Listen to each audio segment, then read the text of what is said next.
우리 옆에 분들과 한번 인사했으면 좋겠습니다. 예수님께서 부활하시면 여러분도 부활하시면 좋겠습니다. 예수님께서 부활하시면 당신도 부활하십시오라고 이렇게 얘기해 주십시오. 예수님께서 부활하시면 당신도 부활하십시오. 네, 네. 자, 이게 무슨 뜻일까요? 예수 부활이 우리의 부활과 상관없는 것처럼 살아가는 시대를 우리가 맞이하고 있습니다. 마치 예수님은 예수님대로, 우리는 우리대로 따로 살아가고 있는 것은 아닌가라고 느낄 때가 있습니다. 그래서 예수 부활이 나의 부활이 되어야 합니다. 한 주간 남겨놓는 시간인데요, 우리가 부활절을 맞이하기 이전에 부활을 사모하는 마음이 있어야 될 줄로 믿습니다. 한 주간 기도하시면서 예수 그리스도의 부활을 기대할 수 있는 저와 여러분 될 수 있기를 원합니다. 우리 삶에는 엘리야가 갈멜산에서 승리했던 그 한이의 순간도 있습니다. 850대 1이라는 바알과 아세라 신상을 숭배하는 그 선지자들과 850대 1로 싸웠습니다. 그런데 이건 숫자적으로 말이 안 되는 경쟁 아닙니까? 그런데 그 경쟁에서 엘리야가 이겼다는 겁니다. 아마 놀랍고, 그리고 그 상황을 봤던 모든 사람들이 하나님의 살아계심을 인정했을 것입니다. 그런데 그렇게 한이의 순간도 있지만은 절망의 순간도 또 있다라는 것이죠. 그래서 모든 문제가 우리의 삶 가운데서 다가올 때 그 문제 때문에 흔들리고 마음이 착잡해지고 어떻게 살아야 될지 모르겠다라고 고백하는 시간들이 반드시 다가온다라는 것이죠. 그래서 우리가 한이의 순간에는 우리의 마음이 기쁘기 때문에 시간이 어떻게 가는지 잘 모르지만 어렵고 힘든 시간을 닥치게 되면 그 시간이 얼마나 길고 힘들고 그리고 또 다른 사람들이 이해할 수 없는 시간인지를 우리가 느끼게 됩니다. 오늘 말씀을 통하여서 우리 인생의 고난이 찾아올 때 어떻게 해야 될지를 한번 상고해 보고자 합니다. 먼저 우리 열왕기상의 배경을 보면요, 열왕기상은 다윗의 죽음으로부터 시작해서 솔로몬이 왕위를 계승받게 됩니다. 그리고 솔로몬이 왕위를 계승받고 난 이후에, 솔로몬의 죽음 이후에 또 아합이 왕이 되고요. 물론 그 전에, 그 중간에 많은 왕들이 있습니다. 그러니까 아합 왕이 죽음으로 열왕기상이 끝이 납니다. 솔로몬은 제 왕이라고 생각했고 다윗은 또 가장 성군이라고 시작됩니다. 그리고 아합 왕은 이스라엘 왕들 중에서 가장 악한 왕으로 또 기록되고 있습니다. 가장 하나님의 말씀을 잘 순종하였던 왕으로부터 시작되었던 이스라엘의 열왕기가 가장 악한 왕으로 마무리되고 있는 것이 열왕기상의 아이러니입니다. 이때 당시에는 이 아합 왕보다 더 악한 왕비가 있었는데 이세벨이라는 여인이었습니다. 이 이세벨 때문에 바알 숭배가 시작이 되었다는 거죠.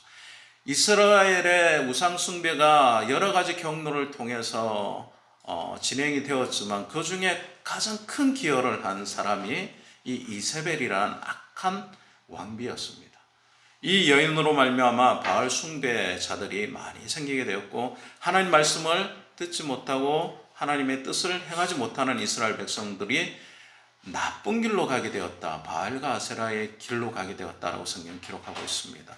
그래서 오늘 우리 말씀을 들으면서 특별히 종교적인 배경을 우리가 이해할 필요가 있는 것은, 사실은 이 시대도 우리가 겉으로 보기에는 신상을 숭배하거나 그것을 강요하는 때는 아니지만 마치 우리가 하나님 앞에서 바르게 살아가기 얼마나 힘든 시대라는 것을 우리가 깨닫고 알아야 된다는 것입니다.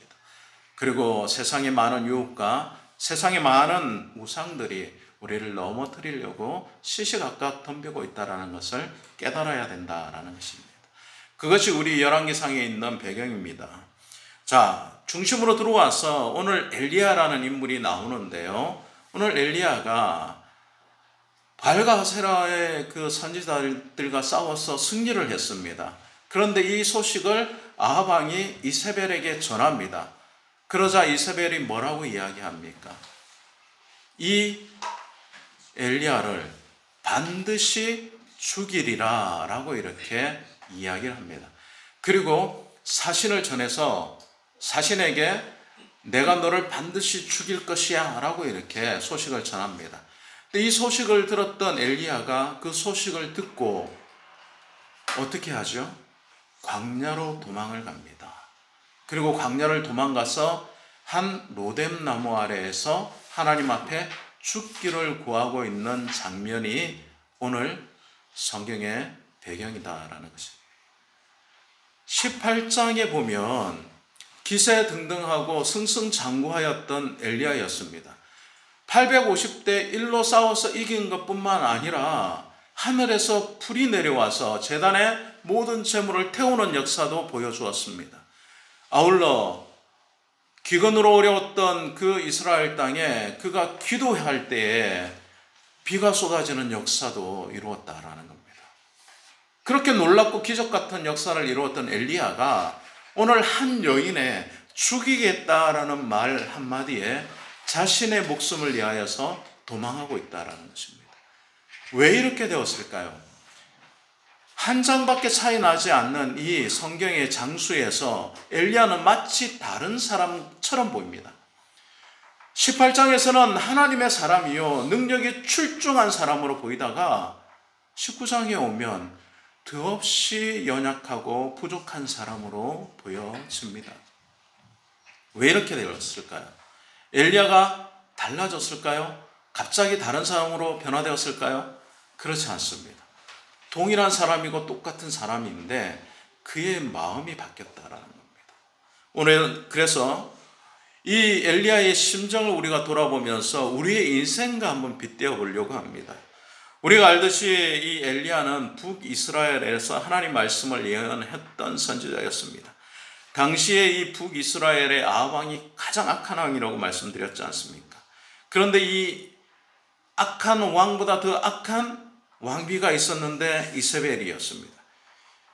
모든 하나님의 선지자들을 죽이고 하나님을 믿는 사람들을 핍박을 했습니다. 그래서 모든 선지자들이 다 숨었습니다. 근데 엘리야만 홀홀단신 지금 아합 왕에 맞서고 있었다는 것처럼 보여집니다.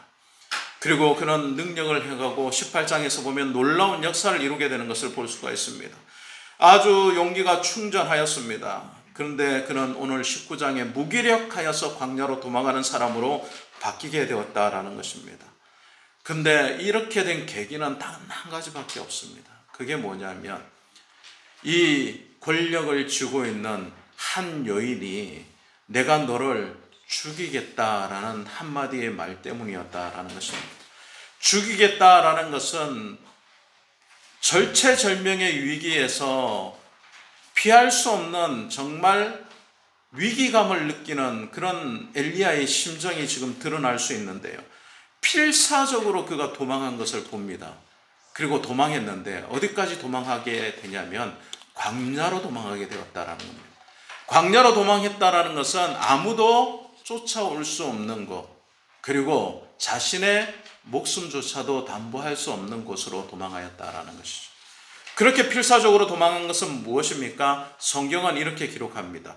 그가 자기의 목숨을 위하여 라고 이렇게 기록하고 있다는 것입니다. 우리는 오늘 본문 말씀을 통해서 두 가지 영적인 교훈을 얻을 수가 있습니다.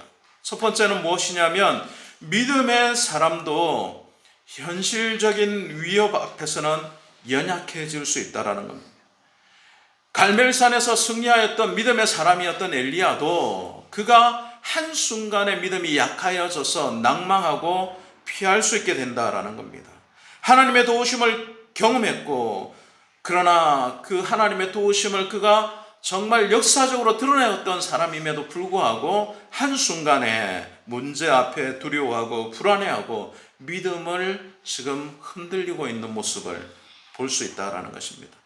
우리도 우리 인생의 경험 가운데서 어느 때는 믿음이 출중한 것처럼 느껴져서 모든 것을 다 잘 감당하고 아무런 문제 없이 하나님이 우리에게 부르시는 그 뜻대로 행할 수 있는 것처럼 살다가 한순간에 무너져서 내가 정말 예수 믿는 사람인지 아닌지조차 분간이 안 될 정도로 떨어질 때가 있지 않습니까? 그래서 기도할 힘조차도 없고 기도할 마음조차도 들지 않을 때가 있다라는 것입니다. 그러니까 믿음의 사람이라고 하여서 평생 그 믿음이 지속되는 것은 아니다라고 성경은 기록하고 있다는 것이죠. 두 번째 우리가 받을 수 있는 영적 교훈은 무엇입니까? 그것은 인생의 위협과 두려움은 우리 영적인 시야를 가리어서 하나님을 보지 못하고 자기 자신만을 보게 한다라는 것입니다. 엘리야가 두려움에 사로잡혔습니다. 두려움에 사로잡히자마자 그는 하나님을 보지 못하는 사람이 되었습니다. 아니, 수많은 사람들 앞에서 하나님의 능력을 행하였던 사람 아닙니까? 하늘로부터 불을 내리게 했던 사람 아닙니까? 그런데 그가 자기 생명을 두려워하자, 그것을 보존하고자 하는 마음이 들자 하나님은 이제 보이지 않는 겁니다. 하나님 앞에 나아가서 외치고 기도하고 담대히 부르짖었던 그가 이제는 자기 목숨을 위하여 도망하는 신세가 되었다라는 것입니다. 여러분, 베드로라는 우리 예수 그리스도의 제자도 잘 알고 있지 않습니까?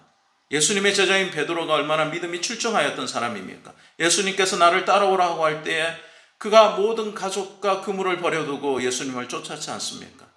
그런 그가 예수님 만나고 변화되고 믿음이 점점점 강해져 가고 있었는데, 오늘 예수님께서 폭풍우 치는 바다에 걸어오실 때에 배 위에서 뛰어내려 예수님을 만나러 가다가 어떻게 됩니까? 폭풍우를 보고 바람이 부는 것을 보고 파도가 높은 것을 보고 뭐 했다고 합니까? 두려워하여. 예수님이 눈앞에 보임에도 불구하고 두려워하였더니 어떻게 되죠? 물속으로 빠져들어가더라라고 이렇게 기록하고 있습니다. 예수 믿는 사람이 아무리 믿음이 좋다 하더라도 두려운 마음을 갖게 되면 그 순간에 하나님은 보이지 않는 분이 된다라는 것입니다. 그리고 그 두려운 마음은 하나님의 존전, 신전의식을 못 가지게 할 뿐만 아니라 우리 자신만을 바라보게 한다라는 것입니다. 그래서 환경과 조건과 사람들만을 보게 한다는 겁니다. 나의 도움이 하늘로부터 온다라는 것을 깨닫지 못하게 합니다.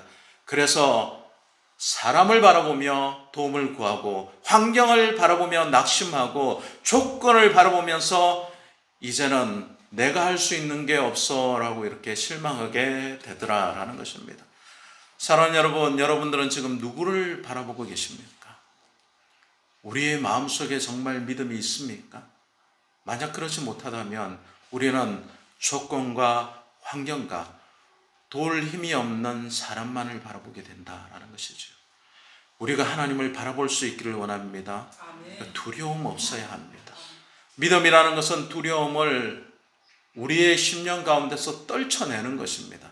그렇게 될 때에 진정한 하나님의 놀라운 역사를 경험하게 된다라는 거예요. 그런데 자꾸 상황에 함몰되는 겁니다. 자꾸 그 상황 속에서 문제를 해결하려고 하는 겁니다. 그래도 하나님께서는 긍휼히 여기셔서 엘리야를 지금 보호해주고 계신 것 아닙니까? 이세벨의 손길에서 보호하셔서 광야로 도망하였던 그 엘리야를, 로뎀나무 아래에 숨어있는 이 엘리야를 하나님께서 격려하고 있는 모습을 우리가 볼 수 있습니다. 4절에서 5절 말씀에 보면 이세벨이 자신을 죽이려고 찾는다는 엘리야가 그 소식을 듣자마자 도망하여서 로뎀나무 아래에서 하나님 앞에 자신의 무익함을, 자신의 연약함을 토로합니다. 이제 더 이상 살 소망이 없습니다 라고 이렇게 이야기하고 있는 모습을 볼 수가 있습니다. 로뎀나무는 이스라엘 광야에 흔히 볼 수 있는 나무인데요, 아주 큰 나무가 아닙니다. 그늘을 많이 만들 수 있는 나무가 아니에요. 한 2m, 3m 정도 되는 마치 덤불과 같은 나무입니다. 그러니 제대로 그늘을 만들 수 있는 나무가 아니죠. 로뎀나무 아래 그가 쉬었다라는 것은 광야의 척박한 땅에서 도울 힘이 없는데 그 중에서도 가장 척박한 중에서도 좋은 것, 그나마 나은 것 찾아서 그곳에 지금 엎드려서 있는 겁니다. 우리가 우리 인생의 문제를 만나면 어떻게 하는 줄 아십니까? 대부분 우리 주변에서 그나마 나은 것을 찾는다는 거예요. 그나마 괜찮은 걸 찾아서 그것을 그늘 삼아 우리의 몸을 피한다라는 거예요. 그나마 나에게 조금이라도 도움 줄 수 있는 사람에게 손을 내밀고, 나에게 힘을 줄 수 있는 사람을 만나서 격려를 받고, 나에게 좀 그늘이 될 만한 사람을 찾아가서 나에게 힘을 달라고 요청하는 거예요. 그것은 근본적인 해결이 되지 않는다는 것을 지금 보여주고 있는 겁니다. 로뎀나무가 큰 그늘나무가 아니에요. 로뎀나무가 생명수를 공급해주는 나무가 아니라는 거예요. 광야에서 조그마한 그늘만을 만들 수 있는 나무밖에 되지 않는데, 그나마 그것이라도 지금 도움을 받으려고 하는 엘리야의 심정을 우리가 볼 수 있는 것입니다. 그리고 그는 그곳에서 이제 낙망하고 낙심하며, 하나님, 이제 내 생명을 거두어 가십시오. 이제 내가 족합니다. 족하다라는 것은 만족하다라는 뜻이 아니에요. 더 이상 할 수 있는 게 없습니다. 내가 해야 될 것 다 했습니다. 이제 더 이상 할 게 없습니다. 하나님, 이제 죽을 일밖에 남지 않았습니다 라고 고백하고 있는 거예요. 우리가 삶 속에서 도와줄 수 있는 사람들을 막 찾다가 한계를 만나고, 도와줄 수 있는 환경을 찾다가 한계를 만나고, 도울 힘이 없는 우리의 조건들을 찾다가 그곳에서 한계를 만나게 될 때 우리는 어떻게 합니까? 이제 더 이상 할 수 있는 일이 없어 라고 말합니다. 내가 할 수 있는 일이 없다는 거예요. 내가 더 이상 할 수 있는 일이 없기 때문에 이제 끝이라는 거예요. 어떤 분이 이렇게 이야기하더라고요. 이 생은 망했어. 이 생 망해, 이 생망. 이 세상에서 지금 나에게 주어진 시간에서 할 수 있는 게 없어. 이렇게 이야기하는 것을 들었습니다. 그렇습니다. 더 이상 할 수 없다라고 이렇게 고백하는 것은 인간적인 노력을 다 했을 때 말할 수 있는 사람의 말입니다. 엘리야도 그런 심정에 지금 도달해 있는 거예요. 더 이상 할 게 없어. 내가 할 수 있는 한계는 여기까지야. 이렇게 지금 말하고 있는 겁니다. 그런데 놀라운 것은 그때 하나님께서 찾아오신다는 거예요. 우리 인생에 하나님께서 찾아올 수 있는 시간이 있어요. 내가 바닥바닥 살려고 노력할 때 찾아오시는 것이 아니라, 이제 더 이상 내가 할 수 있는 일이 없어. 내가 할 수 있는 힘이 없어. 내가 할 수 있는 능력이 없어 라고 고백하고 하나님 앞에 모든 것을 다 내려놓을 때 하나님께서 찾아오신다는 거예요. 하나님께서 창조 주시고 지금도 모든 세상을 섭리하시는 분이심을 믿으십니까? 그렇다면 여러분들은 왜 하나님의 능하신 손길에 여러분의 인생을 맡기지 않습니까? 왜 여러분들이 여러분의 인생을 책임지려고 하십니까? 하나님의 능하신 손길을 기다리시고 기대하시고 믿음으로 바랄 수 있기를 원합니다. 그것이 엘리야가 해야 될 일이라는 거예요. 그런데 오늘 보면 엘리야는 그것조차 할 힘이 없는 거예요. 그냥 누워서 죽기를 기다리고 있는 겁니다. 근데 하나님이 그때 천사를 보내셔서 그에게 떡과 물을 공급해 줍니다. 가장 기본적인 거예요. 아주 작은 겁니다. 그래서 우리는 이렇게 불평할 수 있어요. 하나님에게 이게 뭡니까? 아니 살려달라고 이렇게 했었는데 겨우 하루 먹을 떡 한 끼 먹을 수 있는 물 이것밖에 없나요? 이렇게 불평할 수 있는 거예요. 그리고 다시 누워서 잡니다. 엘리야에게 천사가 와서 그를 어루만지며 그에게 떡과 물을 공급해 줬는데 엘리야가 하는 행동을 보면 일어나서 하나님을 향해 나가는 것이 아니라 다시 누워 잔다는 거예요. 그냥 포기한 거예요. 그런데 중요한 것은요, 하나님께서 하나님의 사자를 다시 보내서 7절 말씀을 보면 또 어루만지시며 라는 말씀이 있습니다. 어루만진다는 것은 어떤 의미가 있습니까? 그것은 하나님이 그에게 오셔서 친히 위로해 주시고 마음에 하나님께서 주시는 깊은 사랑을 넣어 주신다라는 거예요. 하나님께서 직접 돌보신다라는 것을 그가 느끼게 하여 주신다는 거예요. 그래서 여러분, 우리가 여기서 중심을 가져야 될 것은 무엇이냐면 엘리야가 떡과 물을 먹고 힘을 얻었다라는 게 아니에요. 엘리야가 떡과 물을 공급받아서 하나님이 그를 살리셨다는데 문제가 있는 게 아니에요. 더 중요한 것은 하나님께서 하나님의 천사를 보내셔서 어루만지셨다라는 거예요. 마음이 바뀔 수 있도록 만들어 주셨다라는 거예요. 육체적인 회복뿐만 아니라 영혼의 회복을 하나님께서 불러일으키셨다라는 겁니다. 여러분, 사람의 모든 일들이 마음먹기에 달려있다라고 이야기합니다. 엘리야도 지금 그렇지 않습니까? 그가 하나님 앞에서 능력을 행하였던 것도, 그가 하나님 앞에서 낙심했던 것도 똑같은 사람이었습니다. 근데 그는 믿음이 약해지고 환경을 보고 조건을 보고 자기 생명을 보호하려고 할 때에 두려운 마음이 들어오고 그의 생명을 보존하기 위하여 도망하는 사람이 되지 않았습니까? 자기 자신만을 볼 수 있는 사람이었다가 이제 하나님의 어루만지심을 지금 받고 있는 겁니다. 한 번으로 되지 않으니 하나님께서 천사를 보내셔서 다시 어루만지셨다라고 성경 기록하고 있습니다. 그냥 한 번에 끝난 것이 아니라 또 공급하여 주셨다라는 것이, 자기 힘이 아니라 하나님께서 공급하신 힘으로 엘리야가 일어날 수 있도록 해 주셨다라는 것입니다. 이것은 엘리야에게 하나님이 오셔서 야, 이거 빨리 먹었으니 빨리 일어나야지 라고 이렇게 강요하신 것이 아니라는 거예요. 하나님이 충분히 기다려 주셨다는 거예요. 충분히 공급해 주셨다는 거예요. 그리고 그 시간 동안에 그가 육체적으로 영적으로 회복될 수 있는 기대감을 그에게 주셨다라는 겁니다. 우리 인생을 살아가다 보면 승승장구할 때도 있고 절망과 같은 나락에 떨어질 때도 있지 않습니까?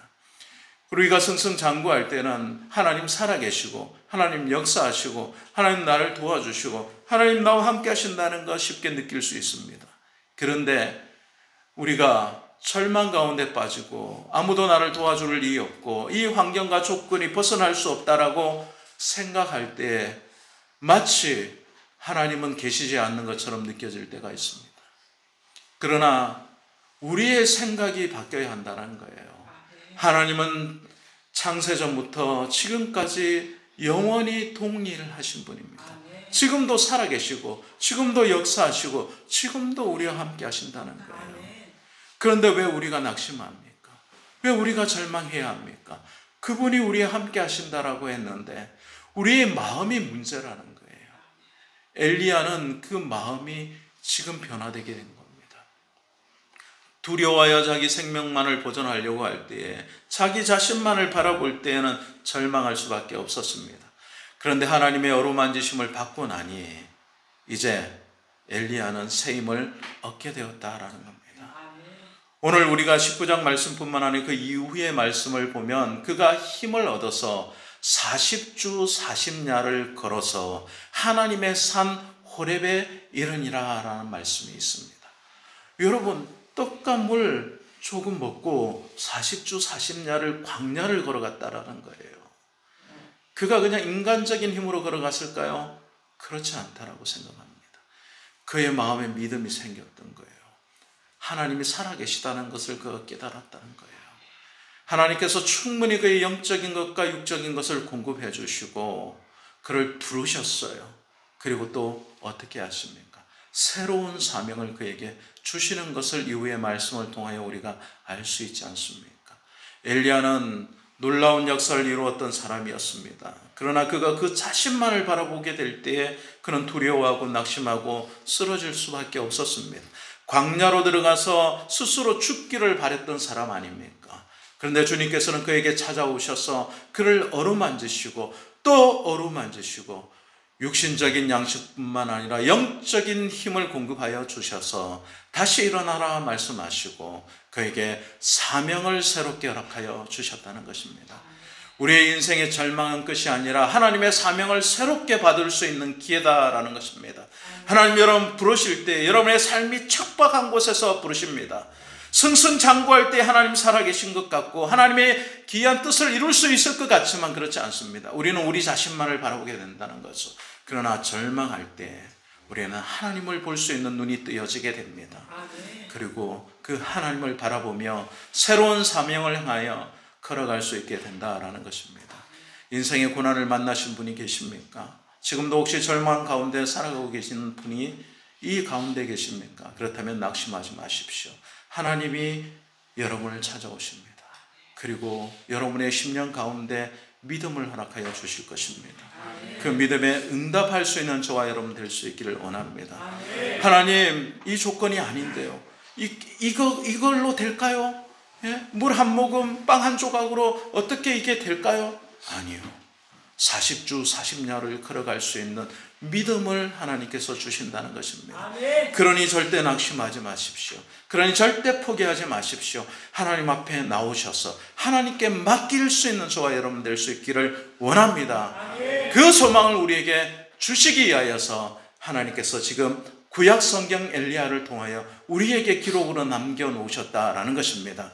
구약 시대에도 역사하셨던 하나님이 지금 이 시대에도 역사하신다는 것을 잊지 마시고 그 하나님의 능하신 손에 여러분의 인생을 맡길 수 있는 저와 여러분 될 수 있기를 주님의 이름으로 간절히 축원드립니다.